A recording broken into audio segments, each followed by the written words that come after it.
mission here with the Virginia Gators.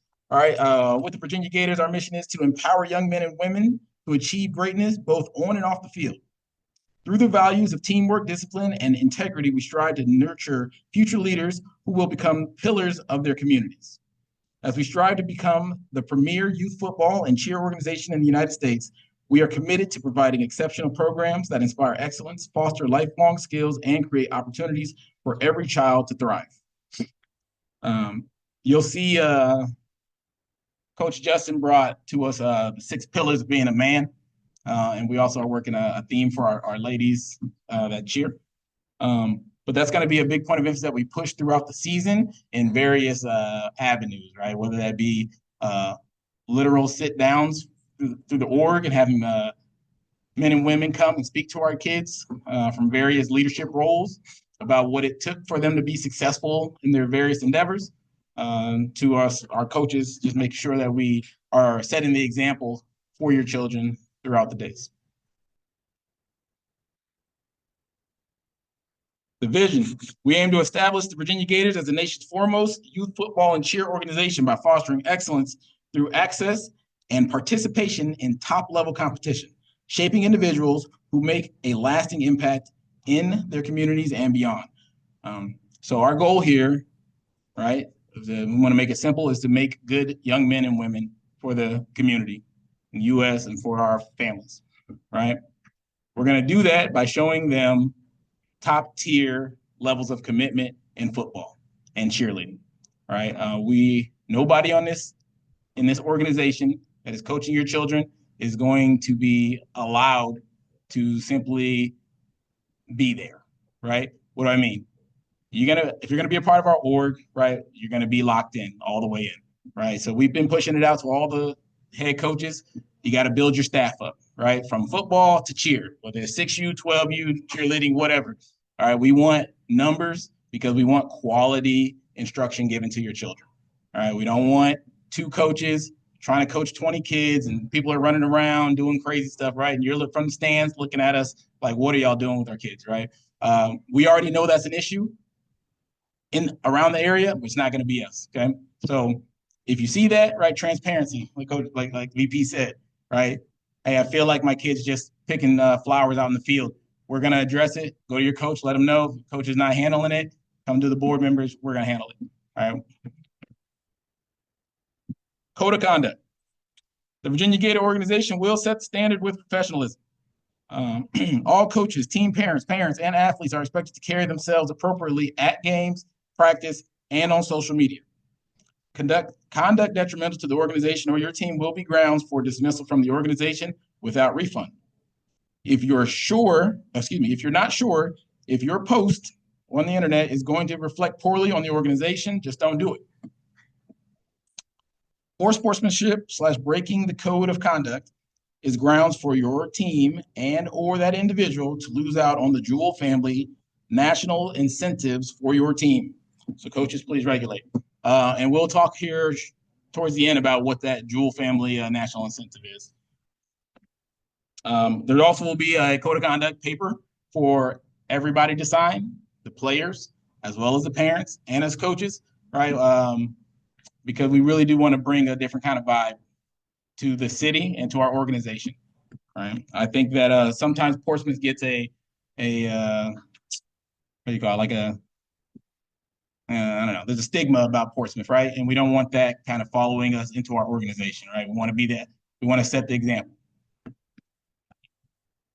All right, let's talk a bit about football. So, and cheer, United Youth Football League and cheer will be our governing league that we are in, all right? So nationals will take place in Plant City, Florida from the 5th of December to the 13th of December. And our age cutoff is July 31st. All right, we will be a part of the Virginia United Youth Football League charter, right, under the UYFL umbrella. We are going to play various teams. These are the teams that are actually associated with VA UYFL. All right. So you should expect that we will play at least 4 of these teams for our football side of the house. But we are also working with the VA UYFL commissioner and president to make sure that we can put our top tier talent against our kids, right? So part of our vision, right, was to play against quality competition, right? Whether we win or lose, we want your kids to be getting prepared for the next level. So if you're just going out and beating up on some team that has, 13 kids on their team and, 3 of them are 2 years too young to be playing, that's not helping your kid get ready for Florida and for higher levels of competition. All right. So we're going to allow real quick our head coaches to come up and talk about their personnel. And to piggyback on what Coach E just said, it's not really a lot of competition around here. So we will travel. We're trying to travel one time a month. I can't make any promises yet, but we will travel. So just try to prepare at least one time a month so we can get some real good competition to prepare us for Florida, because that's the goal.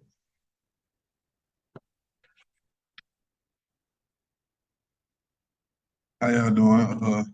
Coach Ronald Graham, Coach Peso. I got 6U, the Mud Babies. For my coaching staff, I got Coach Trey. He coached with me on the national team for with these guys. Coach Justin, y'all know he the president, so he gonna be coaching with me. And I got Coach Sean, and my fiance is the team mom. I pretty much got everybody in the band who in 6U. So if you got any questions, you can ask me right now, or you can ask me in there. Whatever. Yeah, I don't really do too much talk. I'm the coach. You know what I'm saying? Yeah. But my fiance, she's not here, but any questions I can ask her in the band, she'll respond to y'all. Yep. Welcome to the Virginia Gators, though. Yeah. All right, and our 7U team, our head coach is Coach Curtis Kearney. I don't know if you're in here, Coach. Yeah, some of our coaches couldn't make it today. That's all right. Our 7U team coming together nicely. You see all of his assistant coaches there who's going to be working with them. Swamp Boys, y'all get ready. Hey, hold tight. Come up here, Coach. Hey, some of those 7U coaches are national championship coaches. They won at 12U this year. So your kids will be in good hands. Mm-hmm. All right. And for our 8U team, Coach Carl, you in the building today? Okay. Oh, okay, there we go. Perfect. Come on up, Coach.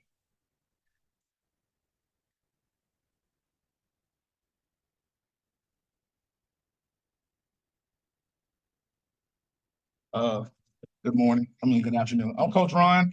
I came over from the VA Bulls. Coach Carl's be the head coach. I'll be coaching O-line and D-line. Most of the whole staff have been together for last year. Last year we just finished second in the nation. So we're gonna push kids hard. I'll tell you that right now.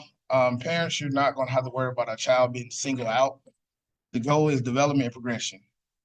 Straightforward. Second. The goal is development and progression at the same time. I know it's kind of weird. All right, but straightforward. We're gonna push kids, and the thing is about parents and coaches, transparency. We're gonna be honest. Talk to a coach. I actually pulled the team on side, talk to the head coach, go through a training order, and if not, also talk to the league as well. But make sure you have that third party there with you when you have that conversation. That's all. All right, and then we got our 9U head coach by Coach Prime himself, Dennis Anderson. Go. I don't really see too many new parents from the 9U, but we got the same mission. Finish the drill. Yeah, we added a lot more coaches, so we're like 14 deep.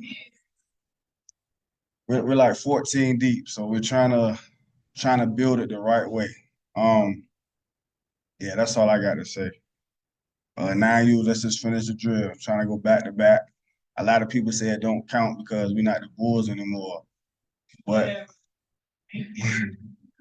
we're gonna put our foot on whoever neck and finish the drill by any cause, by any means necessary. Yeah, that's all I got to say. I don't see too. All right, and then 11U, Coach Jesse in the house. No representative. All right, no worries. All right. Oh, he is here. Coach Harris here if you want me to talk. All right. Hang tight. Jesse's about to pull up. All right.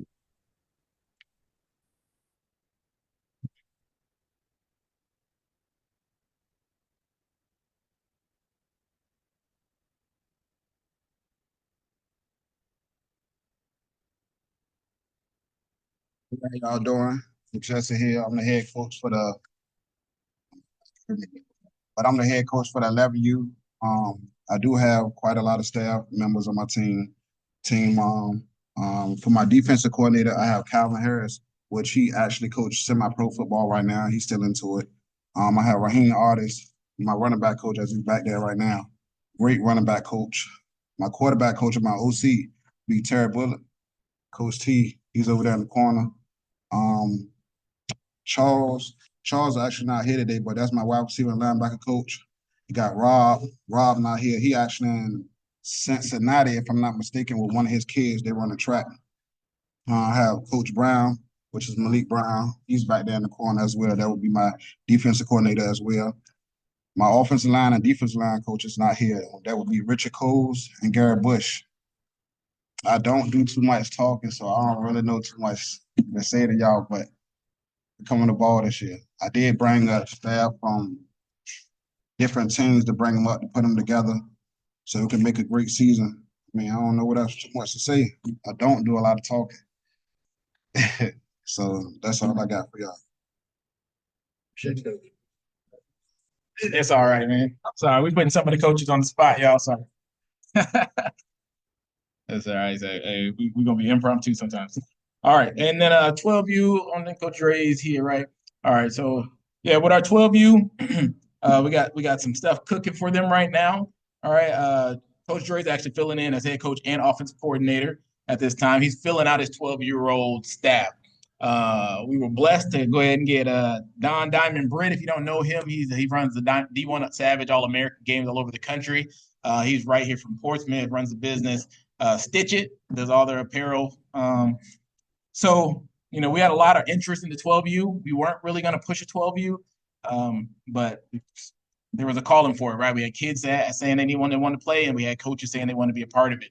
And we've also got, you know, some middle school coaches that say they want to be a part of it as well. So be prepared to see this 12U coaching list go up dramatically as we keep developing that team.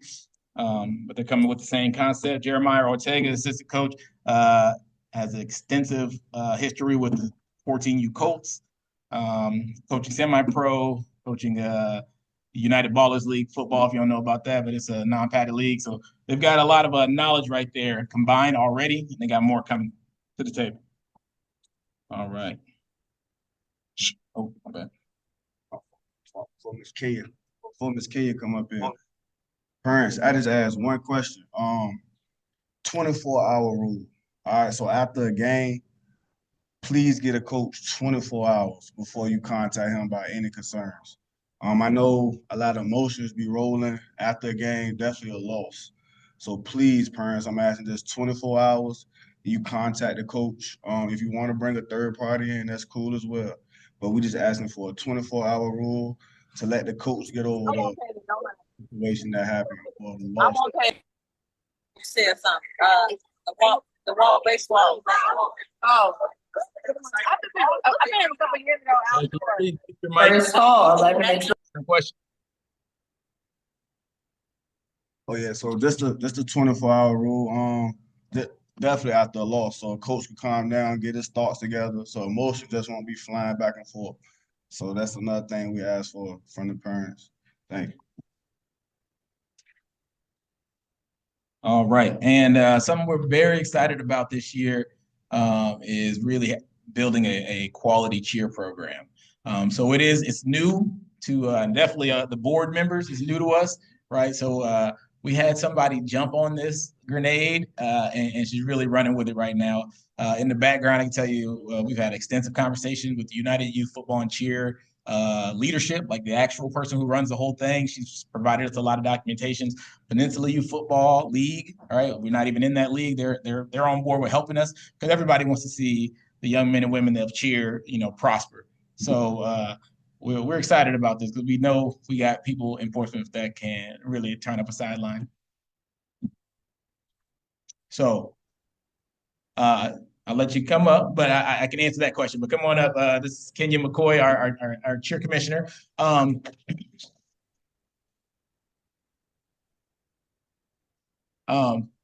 With the ages, so we don't have a set age that we're going to take to like national competition yet, right? We're allowing all ages to register right now, up to 15 years old, right? And as we see what the pool of girls are and boys from whatever ages, all right, that'll be kind of we'll take a 6U, we'll take a 8U as if we build the staff for that.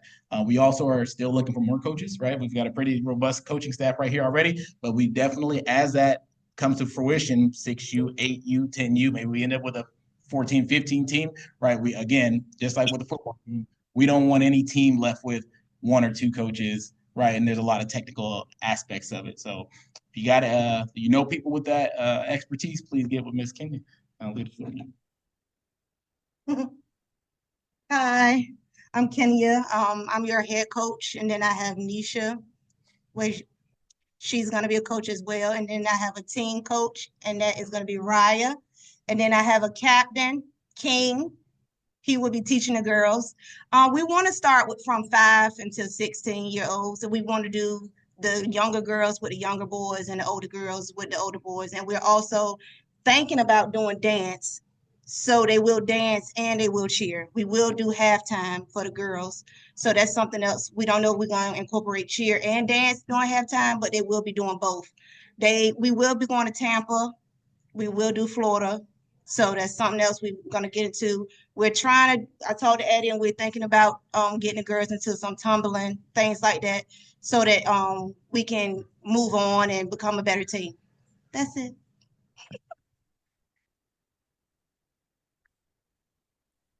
Yes. And we've got some more slides in here about cheer. So we'll definitely we'll hit on a little more aspects of that as we keep going. All right, so let's talk about practice. All right, so if you hadn't heard, we've secured the Portsmouth Sportsplex right here in Portsmouth as our official home field and practice field for the year of 2025. Okay, a little bit about that. So we got to leave the site cleaner than we received it. All right, so I understand sometimes you show up somewhere and somebody's been out there doing whatever. This is our home field. You see some trash, pick it up, throw it in the trash can. That's all there is to it. There will be porta potties out there. There's already some out there right now, right? It's a porta potty. We know how that goes. The Sportsplex is there. I got to check the hours. They might be open on Saturdays, right? They welcome that traffic into, the Sportsplex is the little building you see there.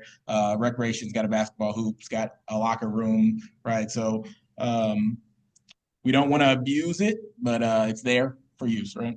No drugs or alcohol on the premises. No fighting.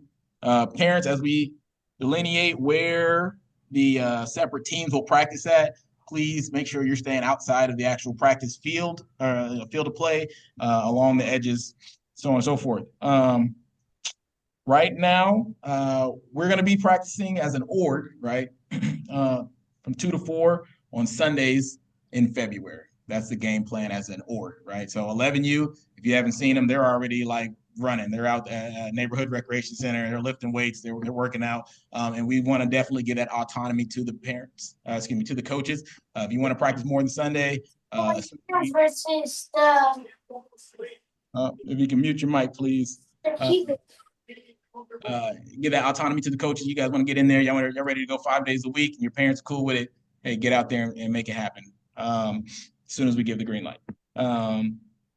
But that's the game plan. Monday, Tuesday, and Thursday, beginning in March, will be I need to change that. Tuesday and Thursday in March for our spring season will be the practice tempo, right? We're not going to go 3 days a week already, right? So once we get into fall ball, that's when we'll start going to 3 days a week. So Tuesdays and Thursdays, sorry, I'll update that on the slide.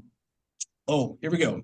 Big pet peeve for me. If your kid's running late, like we all do, right? It happens to whoever all the time, right? Please have their shoes tied, put their shoulder pads on them, and buckle them up. If you can't get the helmet on, that's fine, right? I ain't saying you got to ride, from wherever you're at with a helmet on, right? But it is disruptive to practice where we have to stop practice to get a kid like fully dressed completely, right? They're showing up with their, shoes not on or whatever, right? So if they're running late, just have them get ready a little bit. That's all with that. Anything to add with that? Yeah.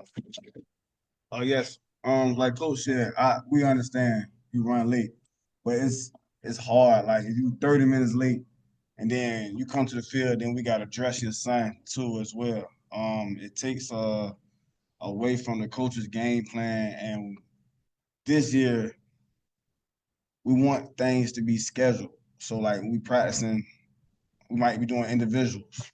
So if a coach gotta stop doing individuals to buckle somebody's shoulder pads because they're late, it's gonna kind of push us back behind. We understand things do happen, and parents, we understand some people don't know how to do it. So we understand those things, but please, if you can, if you are late, just try. Just work with us a little bit. Just try so we can get the ball rolling. Because definitely with us no lights out there, we don't want y'all out there till 8 o'clock. So we're gonna try to get you out by at least 7:45. You know what I'm saying? So to keep everything kosher in the house and everything smooth. If you could please help us out in that aspect. As far as keeping clean, we will delegate ages for each week. Yeah, to say it again. Yeah, delegate. We will delegate ages for each week. So is everybody responsible to keep it clean? But say it's 9U week. 9U will walk around at the end of the day and make sure there's no trash on the field, just so everybody can do their part.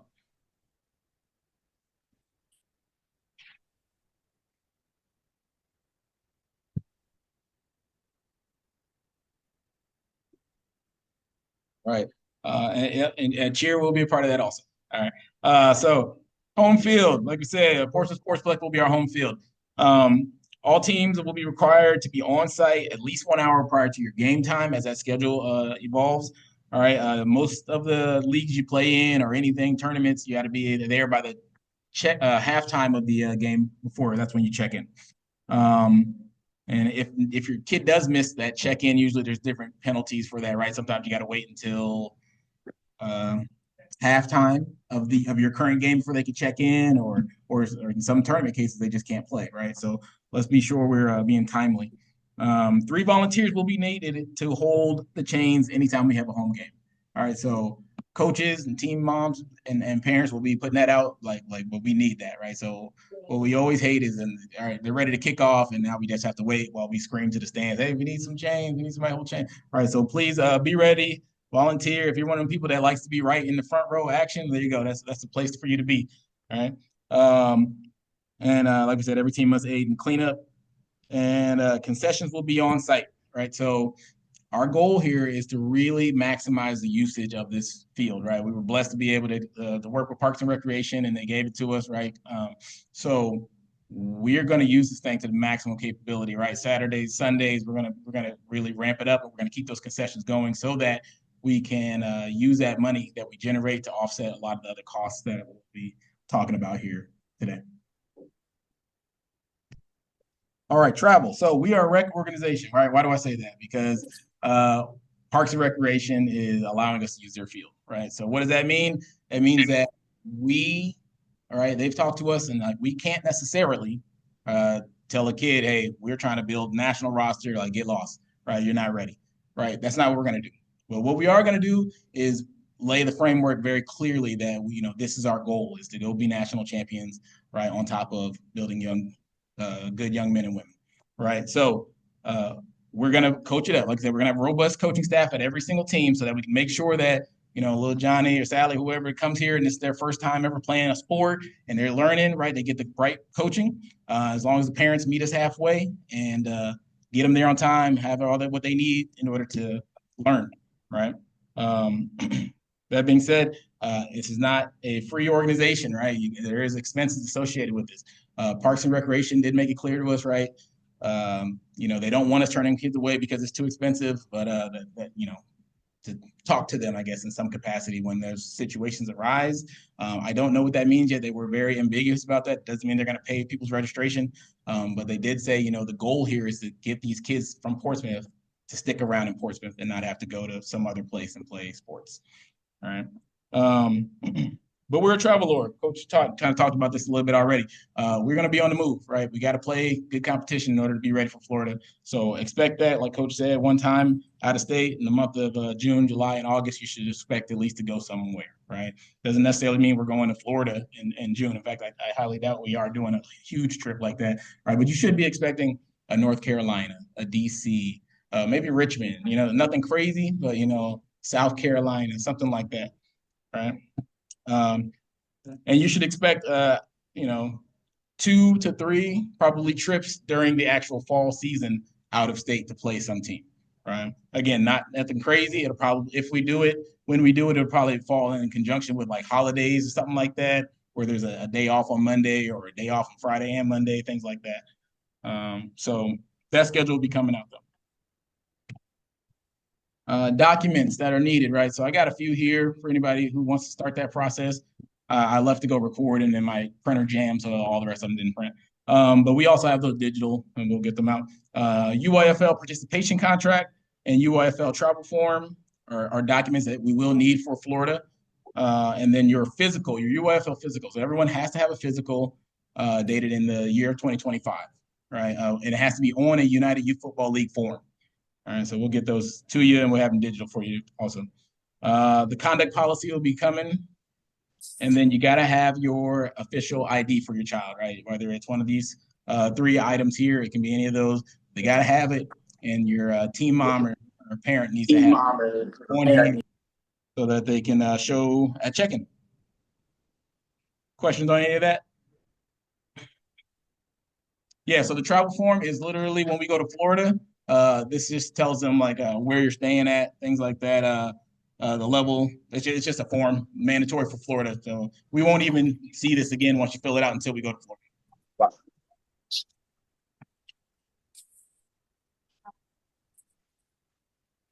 My son's physical, like our insurance only allows me 1 a year. So like from him, he's going to qualify for physical. Can he still do those February and March practices with his current physical? Yes. So it's a great question. Her question for those in the chat who didn't hear that is if you can't get your physical due to insurance purposes until a certain date, can you still participate in like 7-on-7 spring and all that? Yes, is the answer to that. You'll have to have that physical on file for the fall UIFL season, which the first game we'll talk about here shortly will be on August 23rd. Right. So the schedule, the rosters lock, I want to say like October frame. The rosters lock. You can't add or take any more kids after that. What was that? Second week of October. Yeah. So there we go. Great question. You have another question over there?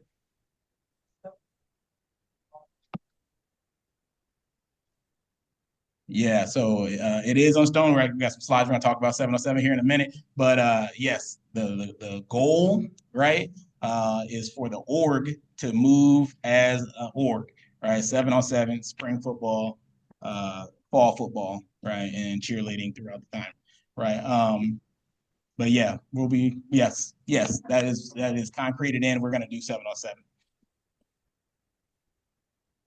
Yep. So we don't have a hard due date yet. We'll come up with one. Again, it's not really mandatory until the fall season. We're in January. We'll definitely figure out a date and put that out in the bands. Yep.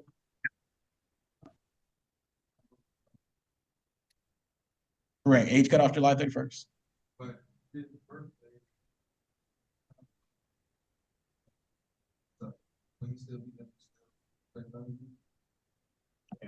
he's 11 right now. Oh yeah, yep. So whatever age you are, this July 31st, 2025 is what age you'll play for the fall season. All right, so you turn. Yeah. All right. Sorry to interrupt. This is Raven, Siobhan's mom. He's not 9 until August, so he would have to stay in 8U. He doesn't. So you can play up. The question from the chat was, do you have to stay down or can you play up, right? And you can always play up, but you can't play down with younger kids. Okay, thank you. Okay, no problem. Yeah, young Shannon. Yeah, young Shannon was Raven. And one more thing to piggyback on what Coach said. Oh yes, I'm sorry, Mr. Oh, to piggyback on what Coach said. We definitely not turning no kids down, but we do not have an MPR rule. All right, you gotta understand, we do not have an MPR rule. That means some games your son might not play. He might not play, depends on the turmoil of the game. So I believe like all coaches, playing time is earned in practice. So your son doing what they're supposed to do in practice, there's no reason why he won't touch the field. But just to let y'all know, in UIFL, we do not have an MPR. So your son, it might be some tough games where your son might not touch the field. But don't take it against the coaches. They just trying to win. Of course, we want to develop the kids, but the goal is to try to win. You got a question?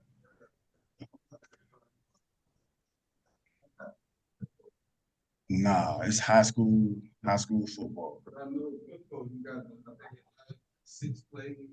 Nah, yes. Yeah, so that's the NPR rule. So like, yeah, I understand. It's different. Don't get me wrong. It kind of benefits too because of sometimes you might not have. So our situation in 7U, we had what, 16 kids. And so with that NPR rule, we wouldn't have been able to compete in Florida because we only had 16 kids. So sometimes like a pro and a con, but for us, it's an actual con. I mean, a pro. I'm sorry, a pro.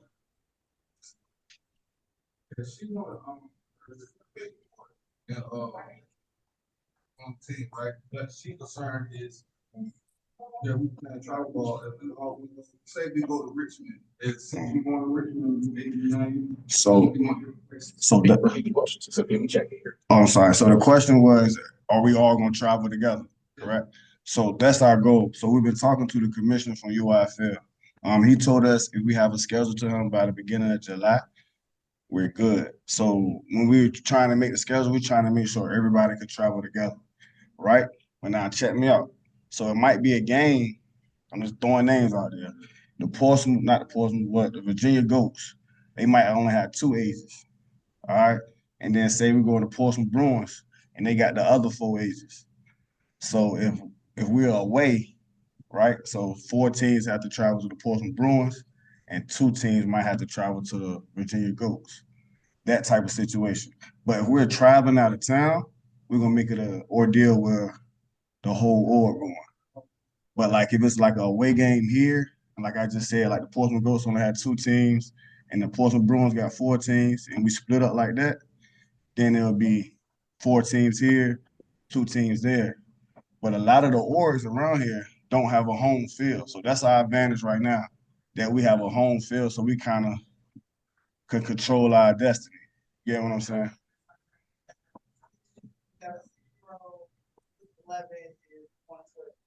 Right. So yeah, so like it might just happen. Like it's not gonna happen if we in DC. Right. So we're in Virginia, and like I said, and we just happen to have a away game. And like I said, we got 4 ages that the Portsmouth Bruins got, and then we got 2 ages that the Virginia Goats got. We might separate that way, but it won't be like, okay, we got 4 teams playing in DC and then 2 teams playing in Portsmouth. It won't be that situation. So if we going to DC, the whole org going to DC. The only ones that might not go is the Mud Babies. Because it's 6U flag. And a lot of teams not doing 6U flag. But we're going to definitely get them the games they need. That's good questions. Any more questions? Cheer will travel. Yeah, cheer will travel. So if the org going to DC, cheer going to DC.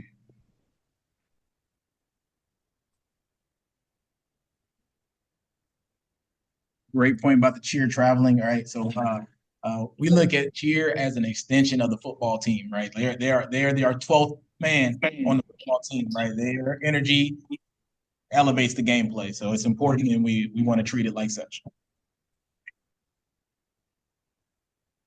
All right, let's talk about money. That's what everybody always wants to hear about. All right, so the board has been racking their brains every day for a long time about how we can make sure this is everything we do is affordable, right? So this originally was a higher price. We canvassed some of the parents.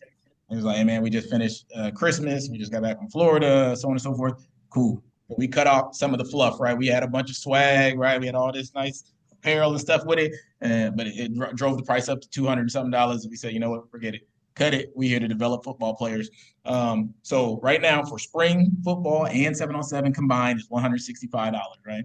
So that gets you that, right? And we'll talk about 7-on-7 here. That's going to get you 2 7-on-7 leagues. And that comes with insurance, your registration for tackle, practice jersey, a uniform, and then your entry into the 7-on-7 and a T-shirt. All right, and that's what will come with that. Question in the back. So as of right now, there is not a multi-kid discount, right? And the reason behind that is that, and we got an Excel sheet we can show you, everything we're doing is at cost, right? So this is not some, a lot of orgs might have like, hey, registration is $300, and it's just like ambiguous, like it's 300, but it's like for what, right? So everything you're seeing, this 165, like that insurance is $12. That tackle registration is $13. You know, like the T-shirt is this and that, all that, the registration for this, is everything is at a cost, right? Because the org itself has no reason to just onto your money, right? So everything you're seeing is per kid. So hypothetically, if we said we're gonna give you a discount, or we're gonna take $25 off, like that means like you only getting the bottom for your second kid for this uniform. You know what I'm saying? Like that's it. We're not keeping none of your money. So that's where we're at right now with that. All right, and for the chat, the question was, is there a multi-kid discount?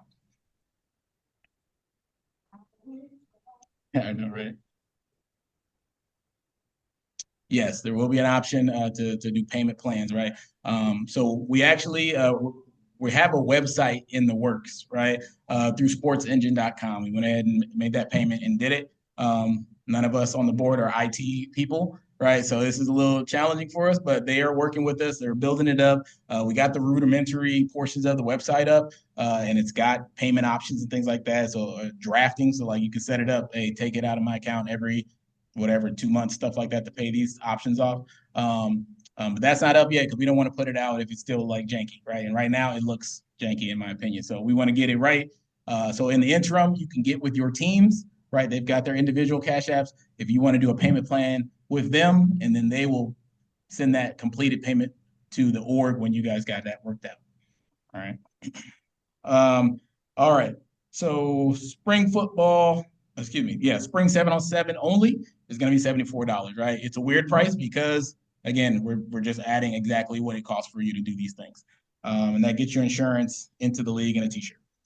Fall football will be $250 across the board, right? And that's going to get your hoodie set, 2 uniforms. That's going to aid in the referee fees, right? So we battled back and forth. The board did about referee fees because, if you're a coach, if you coach before, you've come out of pocket to help pay for referee fees. And it's really irritating, right? If you ain't got it to just always be coming out $20. So we put it in originally, but we were like, hey, this is a lot, right? We brought the price up because it was really like $130 a kid to furnish referee fees from spring all the way to the end.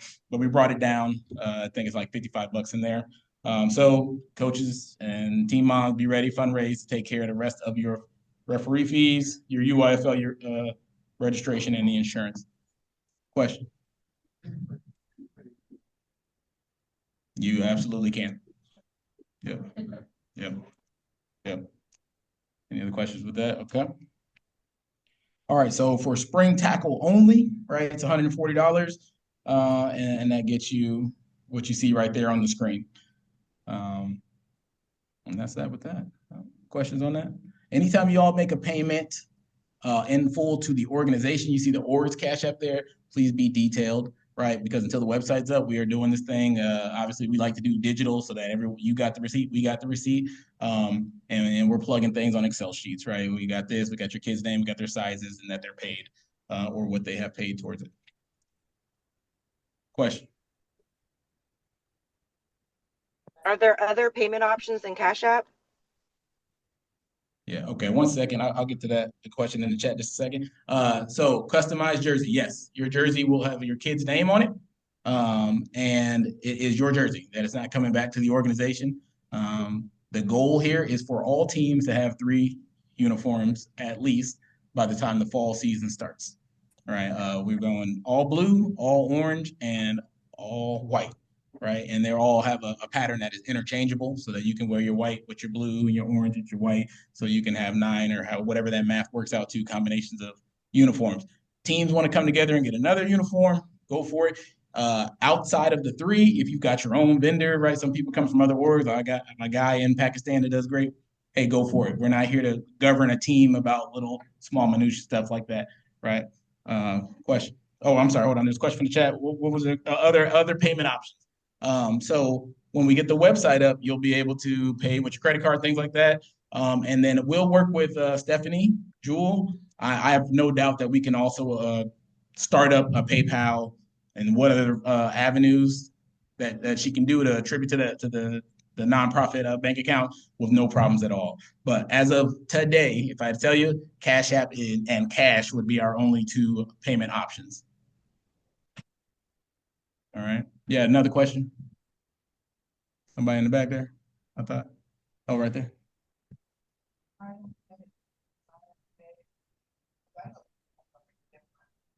Yeah.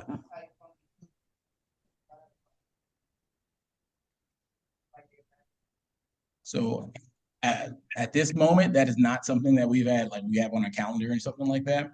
But that's good to know. We're recording this, so that's something we'll definitely take back and kind of see if maybe we can figure something out to get some blanks so people can kind of see how stuff fits them. So what we could do though, we could send we could send the sizing chart to the team moms or the head coaches, and they put the sizing chart in the band, and we could just go from there. Everything's gonna be tight fitted. I don't like the loose, baggy, big stuff. They're gonna grow into it. I don't get with that. Mm-hmm. So it's just like he might be wearing like a extra large, but a small, 15. Right. So like when you do the Excel sheet, you just say youth extra large and top, and then you do pants. What you say? What was the size of pants? Or extra large. So you just, you know what I mean, just detail it out just like that. Cause they could do that. They could mix and match. You get what I'm saying? You don't have to get a whole size adult medium. You get what I'm saying? So you could do adult medium pants and then youth extra large top. Just make sure you detail, because once we get it, we sending it, and it takes them about 2 weeks to send it back. Yes.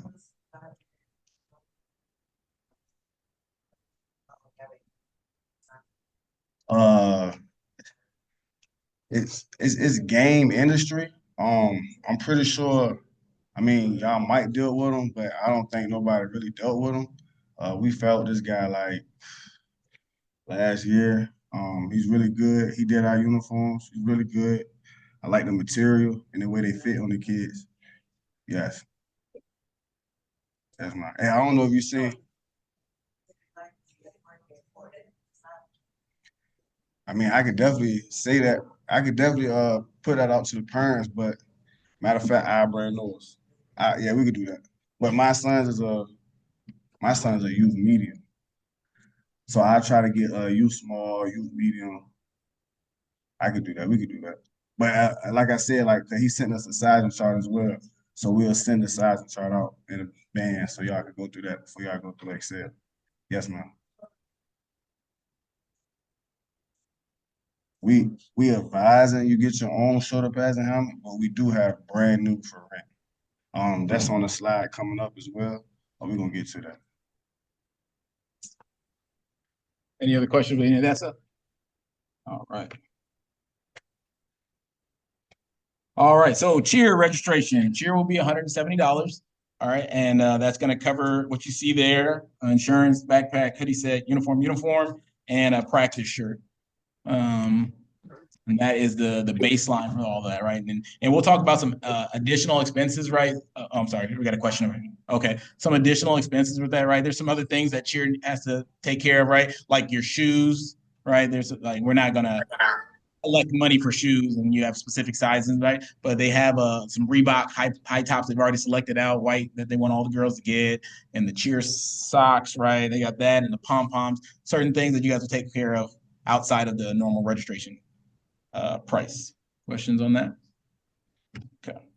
Registration is non-refundable, right? So we aim to please and make this a great experience, right? But like we said, everything's at cost, right, of whatever it is. So we can't have you jump in, we order you a uniform, and then you're like, I don't like this, I want to leave, and then think like we got to give you the money back that we just bought your kid a uniform with. Like, we can't do that. So it is non-refundable, and that's the reason why, right?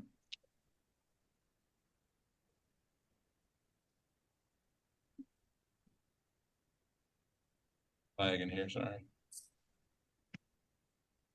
Okay, equipment. So there they are, right? We've got helmets for purchase for $165, which is if you haven't bought a helmet recently, like $165 for a brand new Rydell helmet is like next level. That's a good price. All right. Feel free to go on Amazon or wherever you want to look and see if you can find a better price. I don't think you will.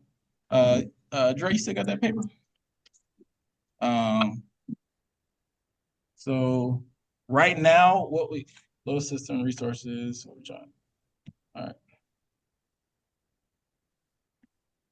All right. Right now, what they got in stock, all right, we got for shoulder pads, right? And you see the cost. I'm sorry, let me backtrack. $165 to buy a helmet. You can rent a helmet for $85 for the season, right? And then you can buy some shoulder pads for $48. The shoulder pads are brand new, awesome. I personally would say if you're gonna rent a helmet, you might as well just keep on making payments and buy the helmet. Sorry, so you'll have your kid will have it. That's my thought on it, right? So because again, $165 is a great deal for a helmet. Again, feel free to Google it, look it up. Right now they've got for shoulder pads, we got 17 extra smalls, 12 smalls, and 12 mediums, youth mediums. And that's it. And then for helmets, we've got 23 small/mediums, and they have that slash because they're inflatable, right? So you can pump it to the medium or small. And we've got 10 larges and 24 large, extra large/extra large, and then excuse me, that's a 7 extra. Oh, my bad. All right, so that's a 4 extra large helmets. All right, so that's what we got in stock. Feel free to get with your teams about getting those individual. Okay, and we will have actually more of that equipment coming through the pipeline. Also, Guardians. I don't know if I put Guardians on here. Yeah. I think I forgot to actually put Guardians on here, but if you're interested in getting a Guardian, he's got 69 Guardian caps. No, not 69, right? Because some of them are already allocated.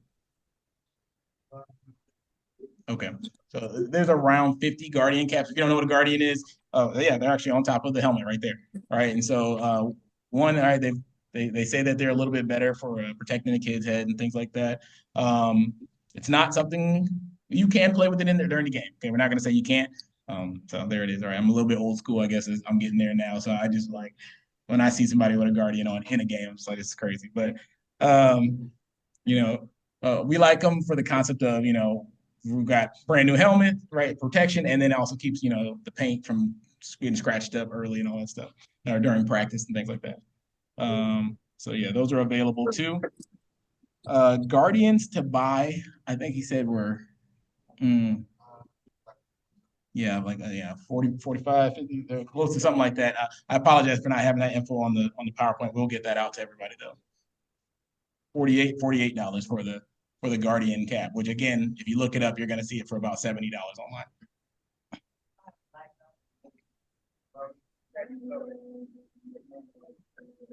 Say it again.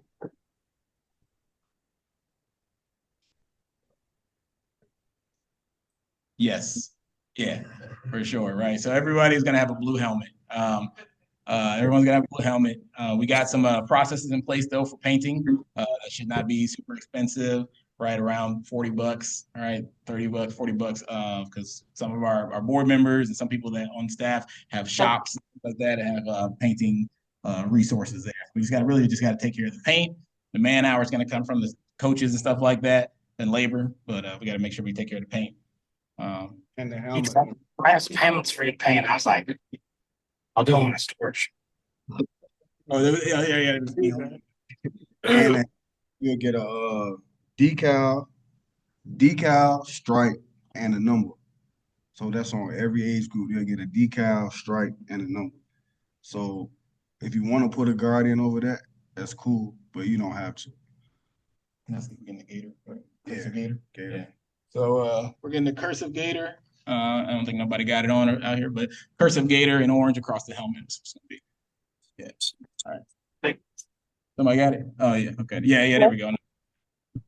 Thank you. For the camera. There you go. All right. Any other questions about equipment? All right. All right. Let's talk indoor.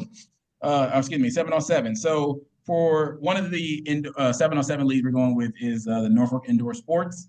All right. So there's the information as far as the dates. The first game will be on March 1st. And then it'll culminate at the end, the championship on the April 6th, right? And those are on Saturdays. You play 2 games on those Saturdays, 25-minute games, right? You use half a field, go in towards the end zone. That's how that works. All right. Obviously, this is for your skill players. So you'll see on the left there, the swag pack, right? So this was a part of the original 7-on-7 expense. And then again, I'm not. I'm texting. Oh, sorry. I'll open the chat up here once I figure out how to do that. But we took that out of the package so that it wasn't as expensive. It's still optional to you if anyone wants to buy that and look all sweet out there. We love it, right? Look good, play good. Okay, appreciate it. All right, so there's that for Norfolk. Any questions on that league? I have a question. Yep. For the optional swag package for 110, is that going to be the same swag package for the fall? For the what? For the fall tackle? Yeah. So if you this kind of gear would come with it. No, I'm sorry, not for the fall. This is for 7-on-7, right? So this whole little kit right here is the 7-on-7 kit. Now we'll have an option here shortly of all accessories for people to just buy things if you want to buy them, right? Does that make sense? So if your son plays the 7-on-7, what is the swag pack going to look different from 7-to-7 and then the fall, or is it going to be consistent? So there's not necessarily a swag pack for the fall yet, right? The fall consists of your uniforms, a hoodie set, and a t-shirt short set. Does that make sense? Yes, thank you. All right. Arlene. Just write it out. It's all in the works. Okay. All right, here we go. And then another league, right? Sorry, go ahead, Nisha. Sorry, but I think that live show in the Vegas. Gotcha.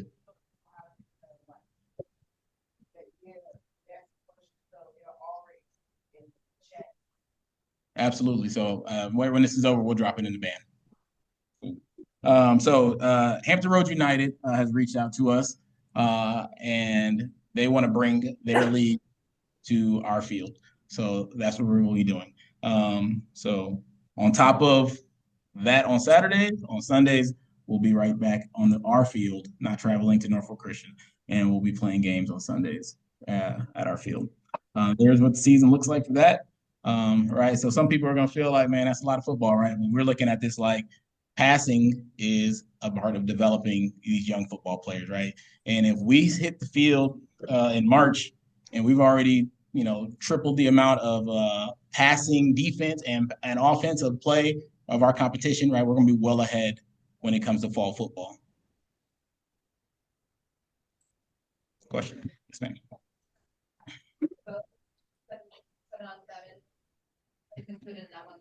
Yes, ma'am. Any other questions? All right. PIFCO Spring. So this is where we start putting our pads on. We start strapping it up, right? So season begins March 29th. So you'll note there's a little bit of overlap as far as as far as the Saturday 7v7, right? The 29th and 5th are still 7v7 days. Yes, ma'am. The championship is on the 5th. And y'all are still unmuted. So if you can mute, you're gonna have conversations. So please. That way, so we do have to kind of prepare for that as our coaches make game plans for that, about times and things like that. So we'll definitely be working with the people that coordinate the Norfolk Indoor Sports. And they already know, like, we've got this spring football going on too. So we're going to try to make sure we deconflict those times as that spring season gets started. Questions on that? Championship will be on the 17th of May at Warner Stadium in Williamsburg. War Hill Stadium, if you're not familiar with it. We expect everybody to make it there. Yeah, that's a great question, right? So we're gonna play up, right? And that's how that's gonna work, right? So spring is for development. So if you play spring and you're an odd number, you're gonna go up and you're gonna compete, right? Now, I will say this. The commissioner of PIFCO has already told us that if they end up with 5 or more odd age teams, then they're just going to make an odd age division. So the sooner we get registered and get in these leagues, right, it's gonna prompt other odd age teams to jump in there, right? Because they probably have the same concerns, right? Oh man, we got to play up against, right? We already know, like, we expect to go in there at the 9U Young Shiny level and dominate, but reality is, there's gonna be some big old 10-year-olds in there, right? But right, yeah, no fear, right? And what we expect is to get out of that spring. Right. Yeah, exactly. Right. We expect them kids to come out of there ready to, and hit the fall, ready to knock some heads because they already been through the fire.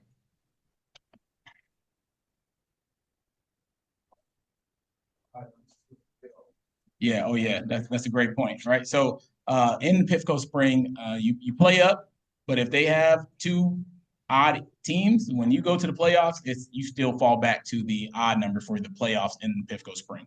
So that's how that works. If you want to, right? So you can still, if you're out here dominating in the up, and you want to go win that up, even as a younger team, you can opt to stay there, but that's an option too, right? So. And then, like Coach said, we know it's a lot, so it is optional. But we do advise y'all to do it. The more reps, the better the kid's gonna get for the fall. Last year we played what? Yeah. Last year we played 23 games. There's a lot of games, but we didn't do 7-on-7, right? Yeah, in the rain and all. So it's just the commitment factor. Like the end goal. So we all know, like, it's gonna be tough. It's gonna be cold. It's about to be February. It's gonna be freezing. Kids don't want to be out there. Coaches don't want to be out there. Parents don't want to be out there. But the commitment, the kids see the parents committed, they gonna be committed. I know me. I got a son, and if I be like on the way to practice, man, it's cold out there. I ain't trying to be out there. He gonna have that same attitude. So all of that is important. On the way to practice, even though parents, you might not want to be out there. Don't put that energy in the air. So the commitment to everything, like, we understand it's a lot, and you can't make everything. We definitely understand, but the ones you can make, please make them. The reps, I'm telling y'all, reps. People don't believe it, but Kobe shot 500 shots, 1,000 shots before a game. It's the reps. The reps is what's gonna make them better. Definitely at the younger ages, develop them up. So that's the biggest thing: commitment and good energy. Yeah, put that good energy in there. I'm telling you, it's about to be cold. February gonna be cold. You hear me, Miss T?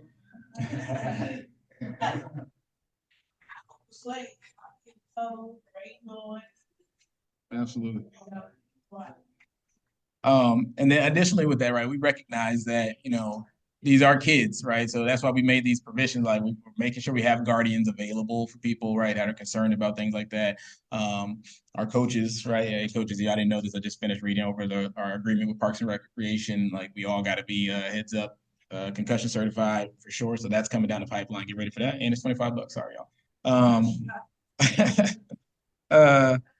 But we want to make sure we know how to handle those things, right? And additionally, that's why we only practice 2 days a week in the spring, right? Because we don't want the kids out here just cracking helmets all year long. That's not healthy. We acknowledge that, right? So 2 days of practice, 7-on-7 implementation, right? And you get your one game in there during the spring.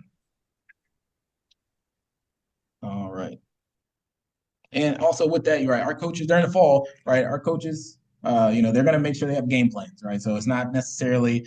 I just talked to a kid. I'm not going to say what organization they're a part of. They're not a part of ours.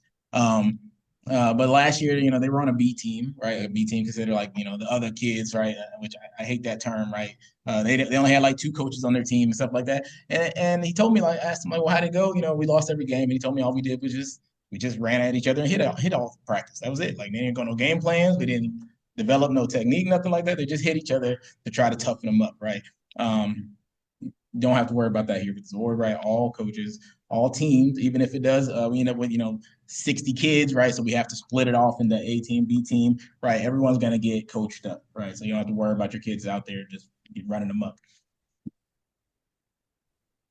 All right, the fall season. There's the flow of it, right? Starts off on the 23rd of August. Culminating in a state championship at Norfolk State University on the 15th of November. All right. Again, we'll be playing at least 4 UYFL teams, and then we're going to go out on the hunt, and we're going to be trying to play the best out here in the area. All right, so nationals. All right, so nationals, the dates for that is 5 December through the 13th of December. The championship will be on that Saturday, the 13th of December. We can play up to 4 games during that weekend period. All right, it all depends on how many teams come to Florida in that age bracket, right? So last year, 9U played 3 games, right? Yeah, we played 3 games. I think 12U played 4 now. Yeah, 12 played 4, so it all kind of wavers, right? You will play at least 3 games. That is what UIFL promises you, right?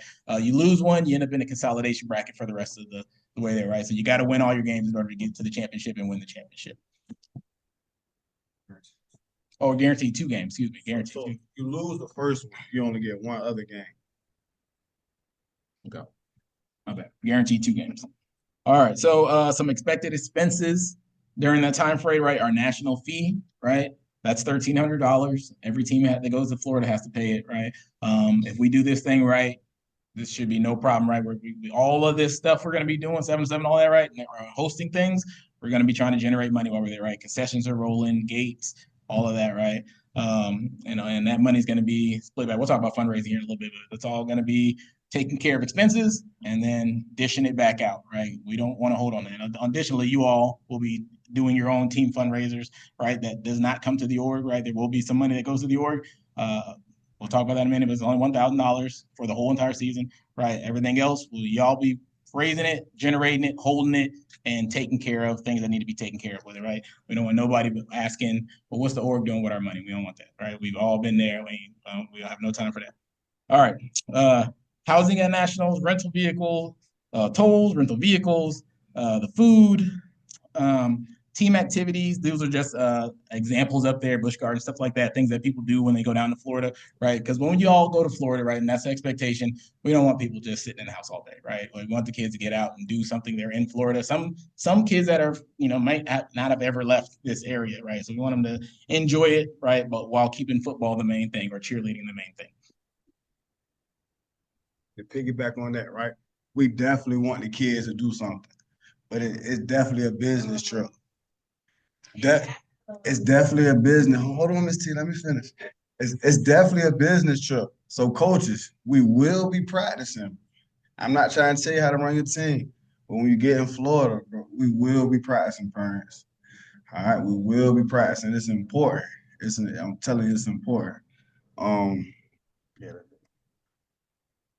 Yeah, great point. All games are streamed down in Florida. So if you can't make it, right, and the kid's going with the team or your family members looking, all the games are live streamed, and then there's an option to pay for the games, I think, individually, or you can pay for like a package and just get all your age group games too. So that'll be put out as we get down there.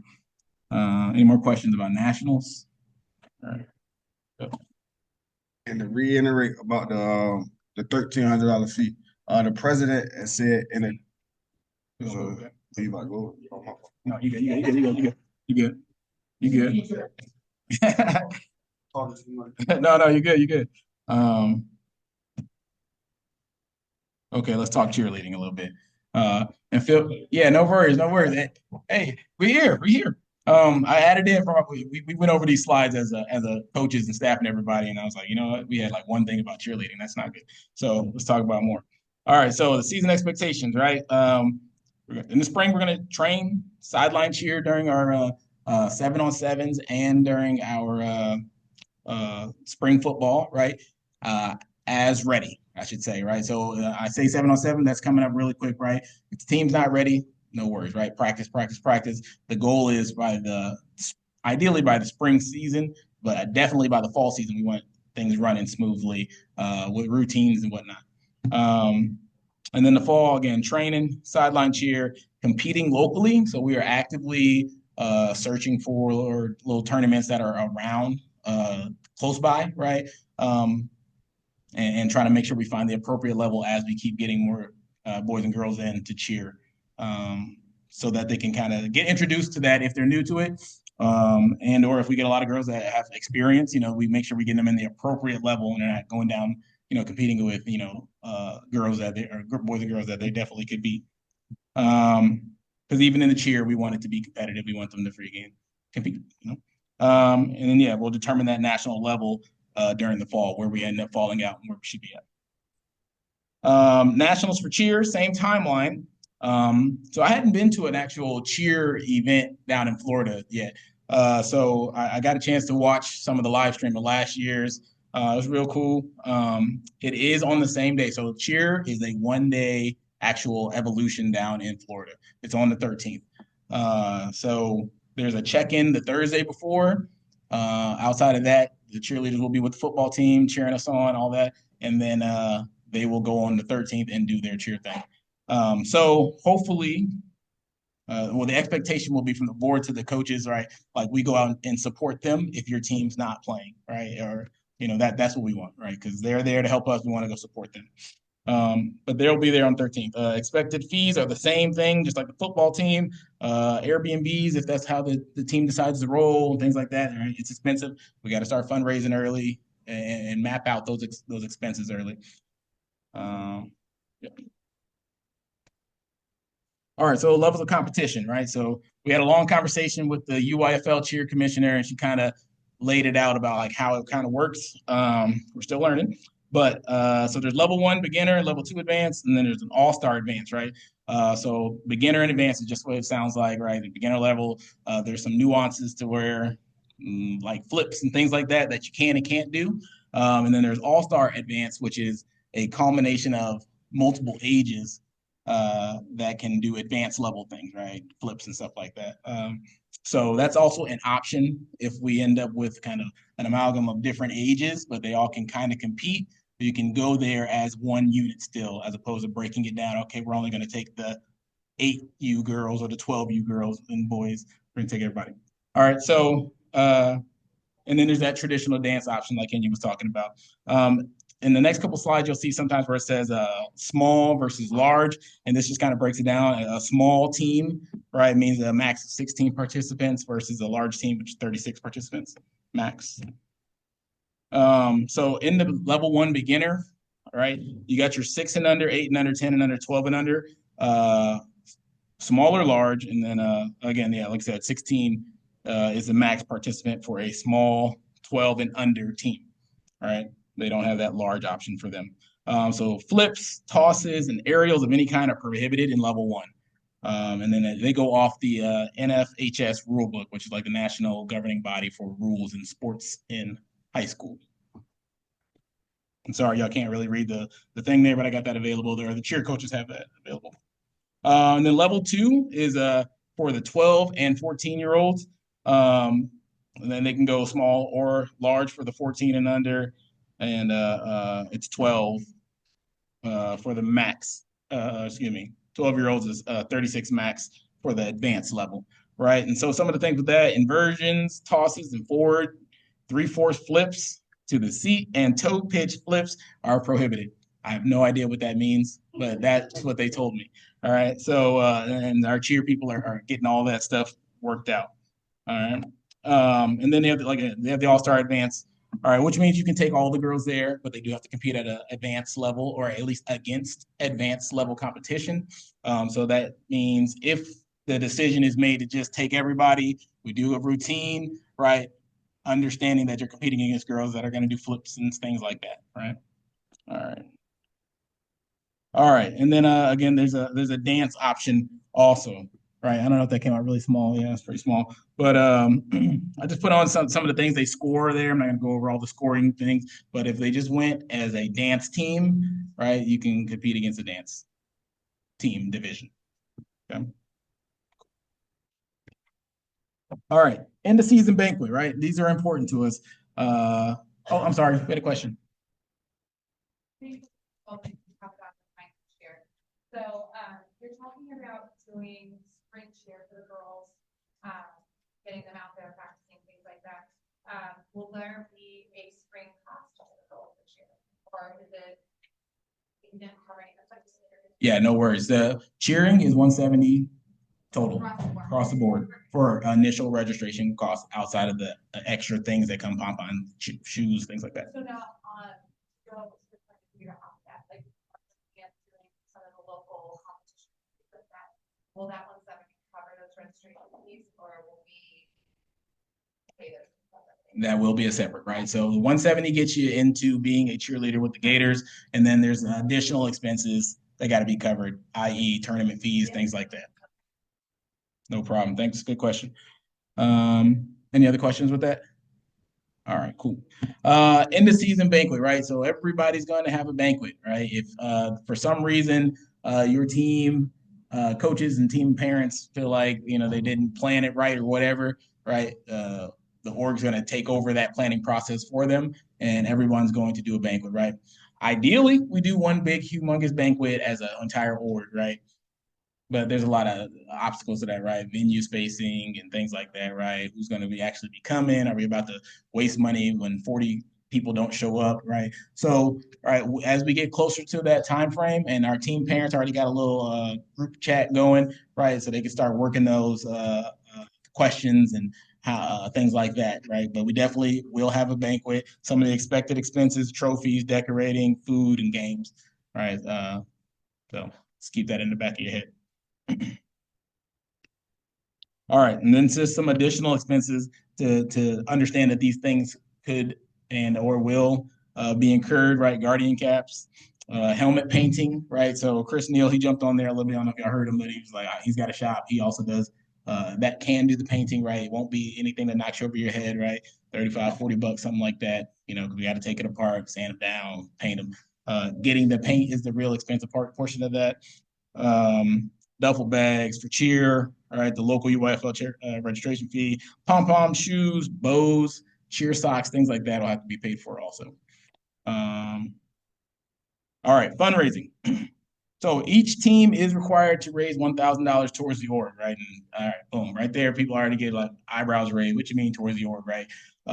Why are you giving money to the org, right? And that is literally for us for our field maintenance and security, right? So we plan on charging a gate at the field, right? If you've seen the Portsmouth Sportsplex, then it's going to be like difficult to just tell people like, hey, stop, don't go in here, right? It's a big open area.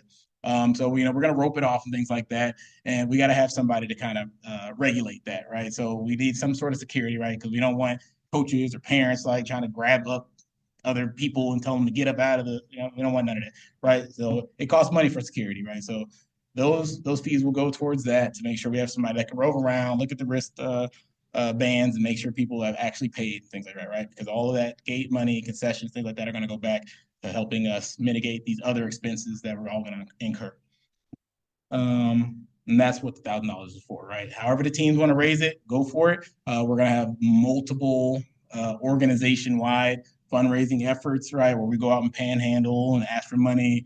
A money dolly is in the works right now. If you don't know what that is, it's just literally something where you just send a link out and ask people to put money into it.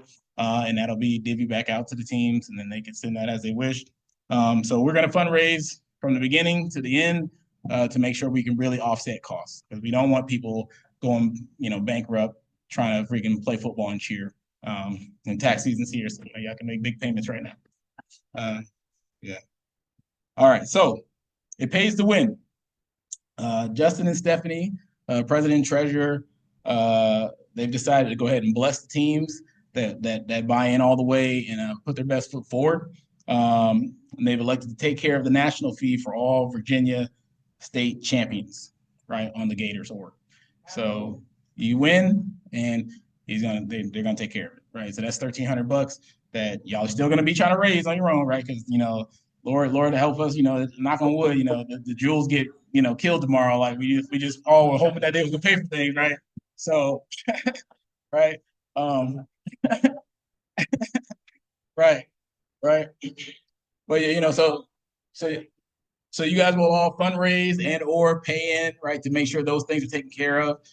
But if you make it, they're planning right now is to go ahead and pay that. So you'll just have an additional $1,300 for your team as we move into Florida, right? Anything you want to add? All right. Questions. Right there in the red. Sorry. Is there a cutoff limit for each team pertaining to how many players you have on the team? So that's a really good question, right? And the question is there a number cutoff for it, right? So UIFL, right? They have a 36-man roster limit. That's what they say right now, right? Now I'm pretty sure when we were down in Florida, there are some teams with like 40 plus kids on there. Yeah, right. 12 you might have been one of them. Yeah. Are we gonna cut it off? I think the best way to put that is that will be up to the head coaches, right? Yeah. So if the coach feels that they're superseding their capability of coaching, all right, and effectively getting kids on the field and things like that, and they understand that, right? We all understand that when you have too many kids and you can't rotate them appropriately, right now you start causing cancers to develop within your program, right? So it'll be up to the coaches. Now, what we do want to do, if we end up with a whole bunch of kids, we want to make sure that we have enough staff that maybe we can break off and do a second team is what we want to do instead then, right? But with that, we're only going to do that if we can make sure we can find quality coaching to come in and do it, right? We're not going to do some second team that only got 2 coaches and all that, right? Now, maybe it'll start that way and we tell them, hey, y'all got to go get your coaches. Go find parents that want to be involved, right? And we can keep building from there because we don't want to turn kids away, right? That's not the mission that we want to do here. But ultimately, it'll be up to the coaches. But to piggyback off of that, if we do 2 teams, now we go back to the traveling situation. So we got a game over here with the org. That other 6U might have to be somewhere else because it's 2 teams. So it's pros and cons. We don't want to turn no kid away, but then we don't want to put no parent at inconvenience as well. So like he said, it will be up to the head coach. Any other questions? Okay. Also, in one of the slides, they said that the fall will start August 23rd. Was that a rough draft? No, that's not a rough draft. So are they at a bye week or we're not? Oh, so as far as that'll be the season, so we will have a bye week in there somewhere. We just don't know our actual concrete schedule yet, right? But that'll be week 1, week 2, right? We might have a bye week 4 or something like that. We just don't know yet. No bye weeks. No bye weeks. No bye weeks. We'll find somebody to play. No bye weeks. That's for that one traveling day of the month. Like you. You had a question?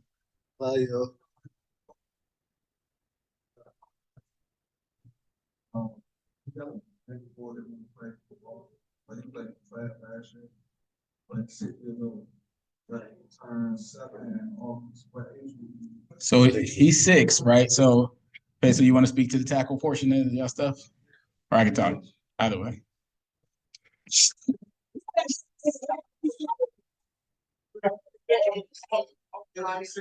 Yeah. So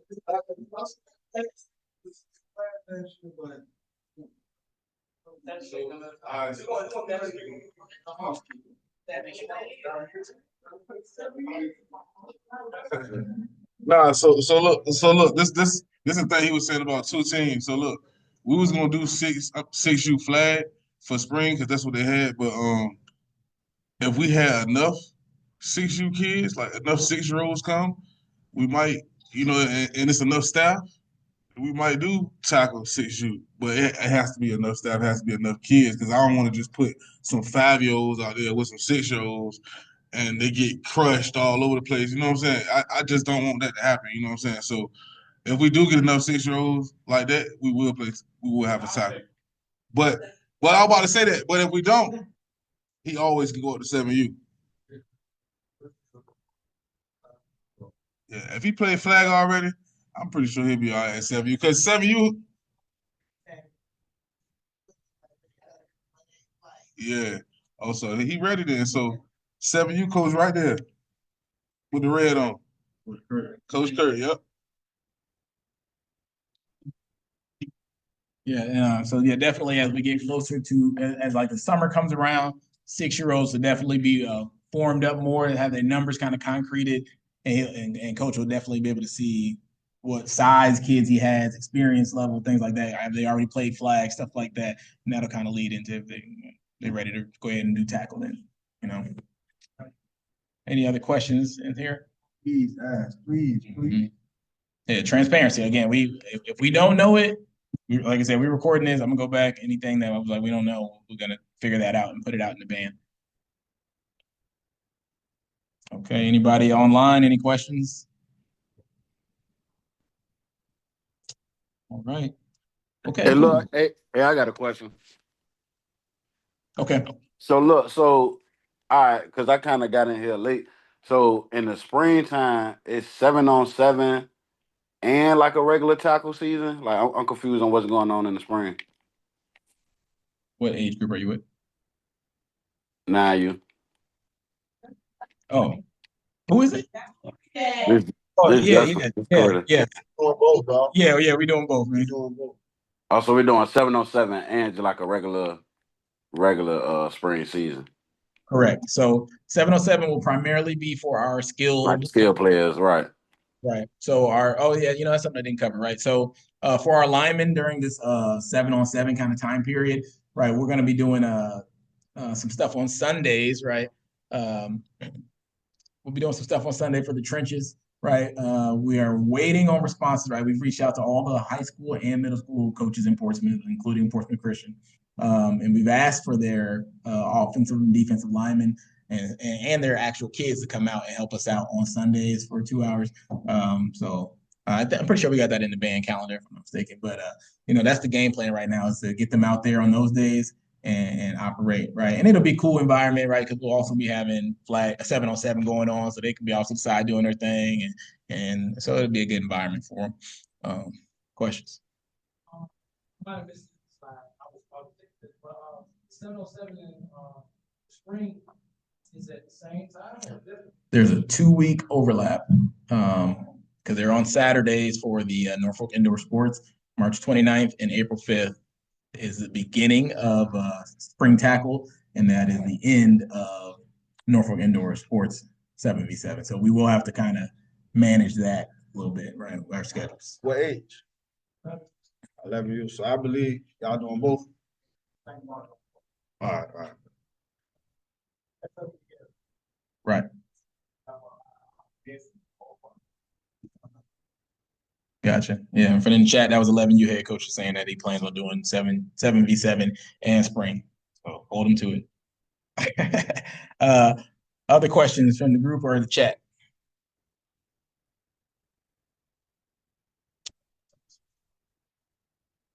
Hello, can everybody hear me?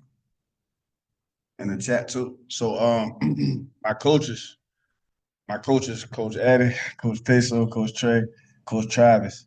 All right, y'all bring us any big 9-year-olds. Any big 9-year-olds, we got $50 to your kid registration. Oh yeah, Trey. Yeah, I forgot, Coach. Yeah. Yeah. Any big 9-year-olds, we got $50 to your kid registration.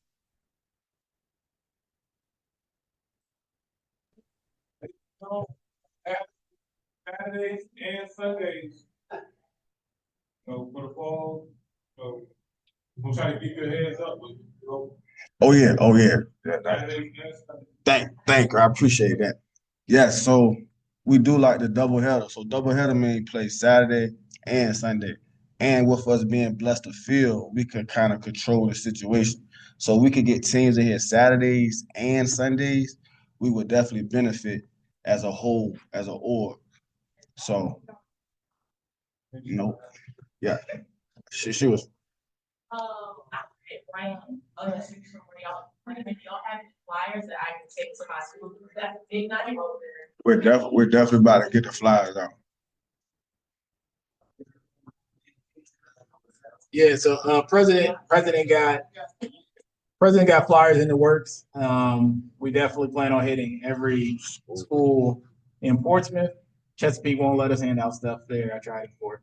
We got to do it through Peach Jar or something. So if anybody's got like a connection with Peach Jar, but they want us to pay for that song.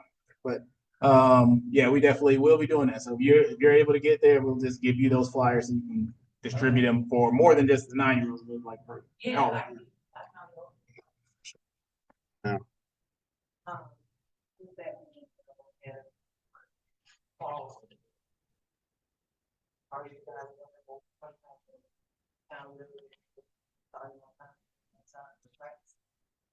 So that's a big thing, man. So I definitely with you. So this is my thing though. All right. If kids start rolling in at 6:30, I might gotta go to 8:15. But if we got a good number at 6, then we might be good by 8 o'clock. But that's the only thing though, like, cause we try to get the most out of it. And sometimes I know it's rough. It's rough. Definitely it was rough for us because we was coming from this side, trying to go all the way to North. So we understood that's kind of rough. So sometimes you get them kids that come 6:30, and sometimes practice just starting to get good at 7:45, and you might need an extra 15 minutes. But we're definitely gonna be pushing to get the kids out there on time because we understand the school. Definitely. Yeah, student athletes first. Student athletes first. Any more questions? Yeah. We can't do it without y'all. We can't do it without the parents. Can't do it without the parents and coming together as one. Coming together as one. Like, it's not about, like I said earlier, it's not about the young shiners. It's about the whole org. We only gonna shine as bright as the org shine. So everybody together, I think we can take over for real. That's the plan. Yes, Ms. Anisha. I just want to say that if you can't get your kids to practice, get with your coach. Yeah, call Coach Peso, Coach Trav.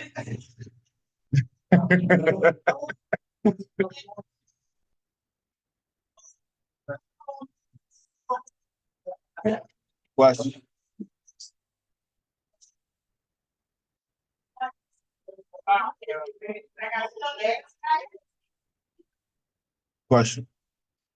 Question.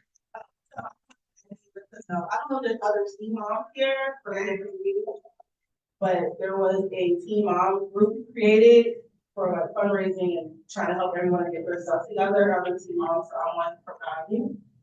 So I think it's already in the end. Yeah, just to let you, Coach Eddie, Mr. Vaughn, and Ms. Kim, ran our team last year, ran it excellent. For real, like, so if you got any questions, don't hesitate to reach out. Coaches, parents, team moms, any concerns, please just ask a question. We'll get you the answer as soon as possible. And another thing, coaches, it is more like for the coaches.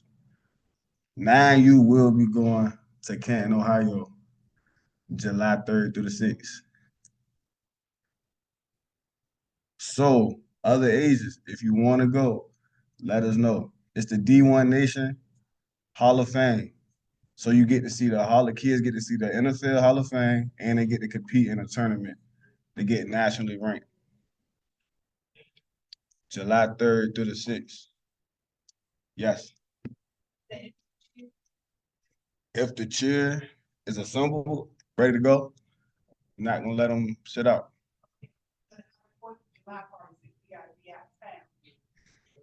Yeah, sure. We're gonna party after we win. Yeah, so this is something coaches, parents think about.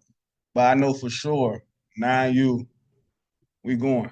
The goal is to get a charter bus, parents, and then you pay for a seat on the bus.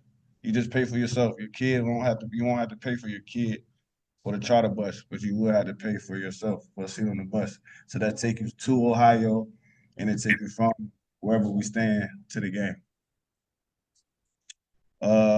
Hopefully we get there. Yeah, third. So we'll probably get there the 2nd and leave like the 7th. And it's the experience. Every time we travel this year, we just want the kids to experience something different. So that's what it's about. It's just not. It is about football. It is a big factor, but it's about what you're going to experience with the football. Because football can take you a lot of places. You know what I'm saying? So yeah. Right.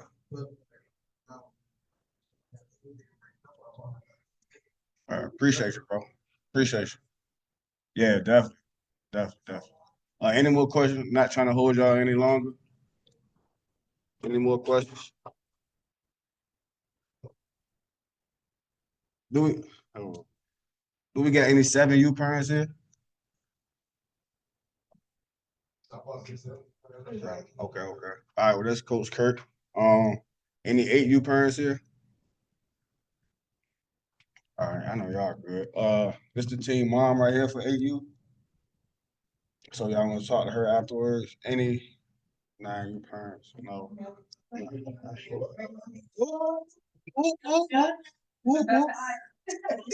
Any 11U parents? 11, your team on here, bro? Okay. Yeah, you want to get. Okay. All right, cool. Any 12U parents here? I ain't forget about you, bro. My fault. Any 6U flag parents here? Oh yeah, pancake princess. Okay. Huh? Coach. Yeah, you're right. You're right. All right. Way up. But yeah, so if you want to get with your coaches or team mom. Oh, I'm sorry. Any chill parents here? Yeah, so you want to get with the team mom coaches. All y'all that's in the chat, thank y'all. Coach Eddie will post the PowerPoint and the bands. Thank y'all for everything. Let's continue to be Gator great.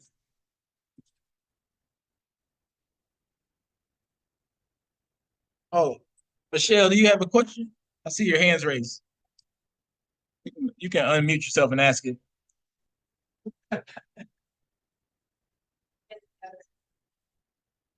Yeah.